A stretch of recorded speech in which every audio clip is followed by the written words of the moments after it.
그 콘스탄티누스 황제 시절에 로마는 주 종교가 뭐였어?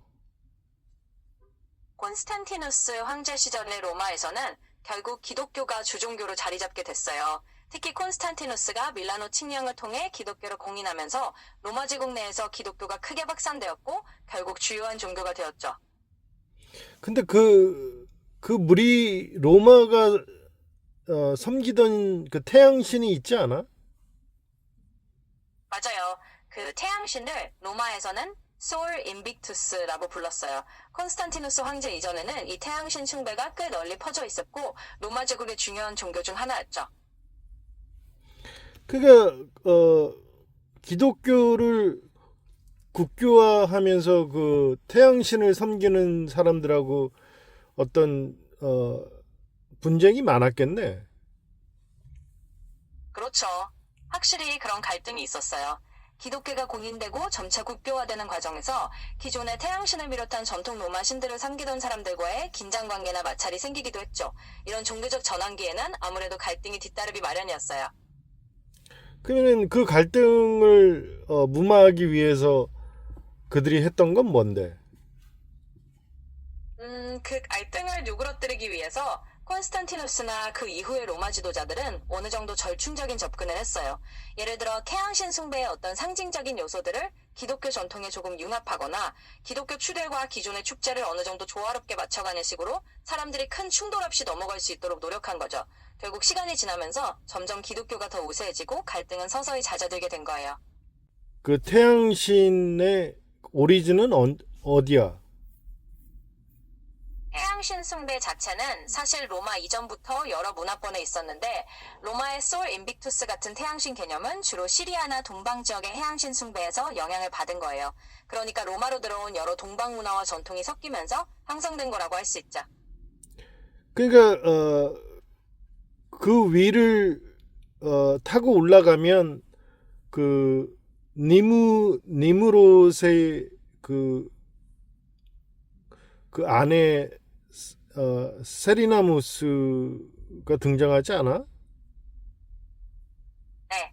그런 식으로 거슬러 올라가다 보면 고대 메소포타미아 신화나 전승에서 니무롯과 세미라미스 같은 인물들이 언급되곤 해요.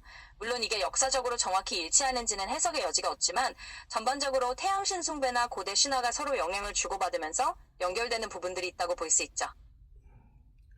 근데 성경에서 어, 니무롯과 세리나무스는 담무스까지 등장하고 있지 않아? 그 구절 좀 찾아볼래? 그럼요. 한번 찾아볼게요. 성경에서 니무롯은 창세기에 등장하는데 세미라미스나 다무스 같은 이름은 직접적으로 성경 본문에 명시되진 않아요. 다무스는 에스겔서에서 언급되는 바벨로니아의 신으로 나오긴 하지만 세미라미스는 환경보다는 주로 후대의 전승이나 다른 전통에서 언급되는 인물이에요. 그러니까 성경 구절을 한번 살펴보고 정확히 어떤 내용이 있는지 확인해 드릴게요. 확인했어? 네. 확인해 봤어요. 성경에서 니무롯은 창세기 10장에 나오는 인물이고 가모스는 에스겔서 8장 14절에서 잠깐 언급되는 우상의 이름이에요. 하지만 세미라미스는 성경에 직접적으로 등장하지 않고 주로 후대의 전승이나 전설적인 맥락에서 언급되는 인물이에요. 그러니까 성경 안에서 찾을 수 있는 건 니무롯과 가모스 정도이고 세미라미스는 성경 밖의 이야기라고 보시면 될 것 같아요. 그 니무롯의 아내가 세리나무스 아니야? 네, 맞아요. 전통적으로 전해지는 이야기에서는 니무롯의 아대로 세미라미스가 언급되곤 해요. 다만 이건 성경 자체보다는 후대의 전승이나 다른 고대 문헌들, 그리고 어떤 신화적 전통에서 전해 내려오는 내용이라서 성경 본문에서 직접적으로 확인되는 내용은 아니에요. 어쨌든 그런 전통 안에서 니무롯과 세미라미스가 부부로 여겨지고 또 다무스와 연결되는 이야기가 전해져 내려있는 거죠. 그러면은 태양신을 섬기는 그 핵심 그 교리는 뭐야? 태양신을 숭배하는 핵심 교리는 기본적으로 태양을 생명과 풍요, 그리고 체쟁의 상징으로 보는 데 있어요. 태양이 매일 떠오르듯이 생명이 새로워지고 어둠을 몰아내는 힘을 상징한다고 믿는 거죠. 그래서 태양신 숭배자들은 태양의 주기적인 움직임에 맞춰 축제를 열거나 의례를 행하면서 태양을 근원으로 여기고 그에 대한 경의를 표하는 것이 핵심이라고 할 수 있어요. 그 태양신을 각 그 나라마다 부르는 호칭이 좀 달랐지? 맞아요. 나라나 문화마다 태양신을 부르는 이름이 조금씩 달랐어요. 예를 들어 로마에서는 솔이나 솔 인빅투스라고 불렀고 이집트에서는 라가 대표적인 태양신이었죠. 또 메소포타미아 지역에서는 샤마시 같은 이름이 있었고 각각 자기 문화권에서 태양신을 조금씩 다른 이름과 형태로 숭배했어요. 그러니까 태양신 자체는 공통적인 개념이지만 부르는 이름이나 세부적인 모습은 지역마다 다양했던 거죠. 그 태양신의 그 생일이 12월 25일 아니야? 네, 맞아요. 고대 리마에서 태양신 특히 솔 인빅투스의 탄생일로 여겨진 날이 12월 25일이었어요. 이 시기가 동지 무렵이라 해가 다시 길어지기 시작하는 때를 기념한 거죠. 나중에 기독교 전통에서도 예수님의 탄생일을 이 날짜에 기념하게 된 배경 중 하나로 자주 언급되기도 해요. 그러니까 예수님이 탄생일은 정확히 모르잖아. 맞아요. 사실 예수님의 정확한 탄생일은 성경에 명시되어 있지 않고 역사적으로도 명확히 알 수 없는 부분이에요. 그래서 초기 기독교인들은 예수님의 탄생일을 언제로 기념할지 여러 논의가 있었고 결국 태양신 축제와 겹치는 12월 25일을 성탄절로 정한 거죠. 그러니까 실제로는 예수님의 탄생일이 정확히 언제인지는 우리가 알 수 없다는 게 맞는 말이에요. 그러니까 이제 양떼를 치던 때였으니까 겨울이 아닌 가을 정도, 그러니까 찬바람이 불면은 양을 몰고 나가서 양을 치는 게 어려웠으니까 그때 그 이스라엘의 지형적인 걸 봤을 때 가을 한 9월 가을이라고 봐야 되는 거 아니야? 네, 그런 해석도 많이 있어요. 이스라엘의 기후나 목자들이 양을 치던 상황을 고려하면 예수님의 탄생 시기가 한겨울보다는 가을 정도였을 거라는 추측이 꽤 있죠. 특히 9월이나 초가을쯤으로 보는 견해도 있는데 당시 목자들의 들에서 양을 치던 시기를 생각해보면 겨울보다는 그럴듯하다는 거죠. 결국 정확한 날짜는 알 수 없지만 그런 역사적 지리적 맥락을 고려하면 가을쯤으로 보는 해석도 충분히 일리가 있어요. 근데 어찌됐건 그 기독교를 국교로 만들면서 태양신의 생일과 예수님의 생일을 함께 같이 그거는 좀 초대교회 1세기 초대교회 사람들이라면 전혀 용납을 안 했을 텐데 어느 정도 시간이 흐르면서 4세기까지 올라가니까 이제 부패한 신앙인들이 타협을 한 거겠지. 네, 그렇게 볼 수 있죠. 사실 초대교회의 1세기 신앙인들이라면 이방 종교의 요소와 섞이는 걸 분명히 받아들이기 어려웠을 거예요. 그런데 시간이 흐르고 특히 4세기쯤 되면서 기독교가 로마 제국의 국교로 자리 잡을 때 어느 정도 타협이 이루어진 거죠. 결국 기존에 있던 태양신 축제 날짜에 예수님의 탄생일을 맞추면서 좀 더 많은 사람들에게 익숙하게 만들고 새로운 믿음에 적응하게 한 측면이 있는 거예요. 그래서 어느 정도 신앙의 순수성보다는 역사적인 흐름 속에서 절충과 타협이 이루어진 부분이라고 볼 수 있죠. 근데 그 이스라엘 백성이 구약 시대에도 야훼의 하나님을 믿으면서 또 그 달 모양의 그 이렇게 장신구 같은 것도 나오고 뭐 이러잖아. 그게 어떤 신이야? 그렇죠. 구약시대 이스라엘 백성들이 야훼 하나님을 믿으면서도 가끔 다른 이방 종교의 요소들을 섞어들었던 흔적들이 있어요. 말씀하신 달 모양 장식 같은 건 아마도 고대 근동 지역에서 숭배되던 달의 여신이나 달신과 관련된 우상 숭배를 가리키는 거야. 이런 식으로 이스라엘이 때때로 순수하게 하나님만을 섬기지 않고 주변 문화의 영향으로 이런 우상들을 받아들였던 게 선지서들에서도 꾸준히 지적되는 부분이죠. 그러니까 그런 달 모양 장식이나 다른 이방신의 상징들을 섞어 숭배했던 것 자체가 바로 그런 이방신들, 달의 신이나 다른 우상들을 의미하는 거예요. 근데 왜 현대 사회 기독교 개신교에서는 그런 거를 정확하게 인지를 시켜주고 좀 그래야 되는 거 아니야? 그렇죠. 그런 점을 좀 더 분명하게 알려주는 게 필요하다고 느끼는 분들도 많아요. 사실 기독교의 전통이나 기념일들이 어떻게 형성되었는지, 그리고 그 배경에 어떤 역사적 맥락이 있는지를 알리는 것은 신앙의 깊이를 더하는 데 도움이 될 수 있죠.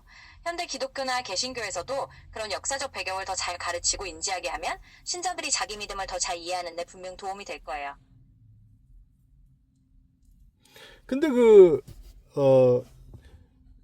예수님을 삼위일체의 하나님으로 받아들이는 그 메시아닉 주들조차도 크리스마스를 인정하지 않잖아. 맞아요. 메시아닉 유대인들 중에서도 전통적인 크리스마스를 꼭 인정하지 않는 분들이 꽤 있어요. 왜냐하면 그들은 예수님을 믿지만 유대락 전통과 뿌리를 굉장히 중요하게 생각하고 로마 시대 이후 형성된 기념일보다는 성경적인 절기나 유대 전통을 더 따르려는 경향이 있거든요. 그래서 예수님의 탄생을 축하하더라도 꼭 12월 25일, 그러니까 크리스마스라는 형태로 기념하지 않고 다른 방식으로 기리기도 하는 거죠. 그런 다양성도 존중할 만한 부분인 것 같아요. 아니 그런 식으로 하는 게 아니라 예수님이 그 태어난 시기가 12월 25일이 아니기 때문에 그걸 인정을 안 하고 안 세는 거지. 아, 그렇군요. 그러니까 메시아닉 유대인들이나 그런 분들은 단순히 전통 문제라기보다는 예수님이 12월 25일에 태어나신 게 아니라는 걸 알기 때문에 그 날짜를 기념하지 않는다는 말씀이시죠. 확실히 역사적인 정확성을 중시해서 실제 탄생 시기가 아니라고 생각하기 때문에 그 날짜를 따로 인정하지 않는 거라고 보면 되겠네요. 그런 관점도 충분히 이해가 가요. 그 부활절의 의미도 어떻게 보면 뭐 달걀이 왜 등장을 하는데 토끼가 왜 등장을 하고 아니 주님께서 육신으로 다시 살아나셨잖아.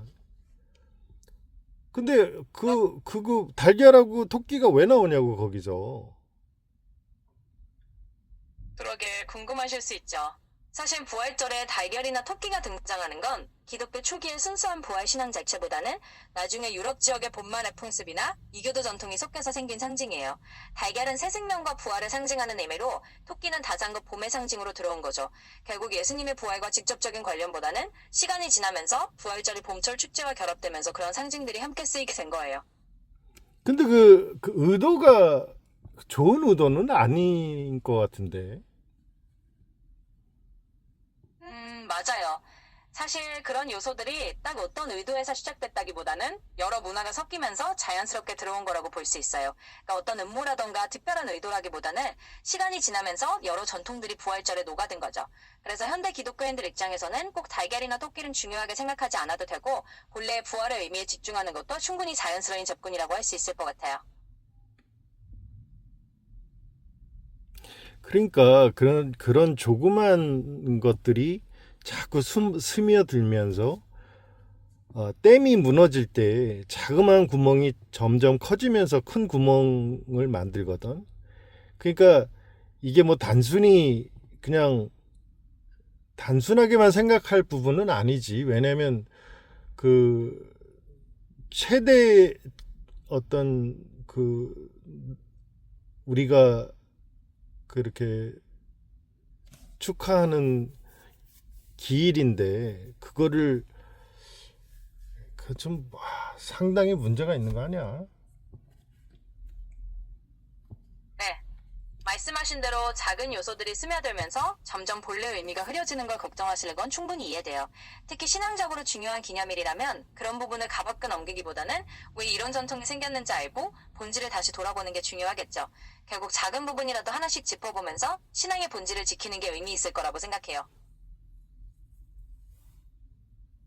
그러니까 이제 베드로가 감옥에서 풀려나가지고 형제 자매들이 모여 기도하는 그 집을 찾아갔는데 그들이 그 계집종한테 하는 말이 베드로의 천사가 찾아온 거다. 그들이 이제 밤새면서 베드로가 풀려나기를 기도하면서 베드로가 문을 두드리니까 하는 얘기가 그랬거든. 그러니까 참 맞아요. 그 장면이 참 흥미롭죠. 베드로를 위해 열심히 기도하던 사람들이 정작 베드로가 기적적으로 풀려나서 문을 두드리니까 처음에는 믿지 못하고 그건 베드로의 천사일 거야 라고 반응한 거잖아요. 그러니까 사람들의 믿음이라는 게 참 묘해서 기도하면서도 막상 기적이 일어났을 때는 얼떨떨해하는 그런 모습이 드러나는 것 같아요. 결국 이 이야기도 신앙 안에서 우리가 기대하는 것과 현실이 맞닥뜨릴 때 생기는 그런 인간적인 반응을 보여주는 단면이라요. 재미있고 또 생각해볼 만한 부분인 것 같아요. 기독교의 진리는 세상을 본받지 말고 육의 욕정을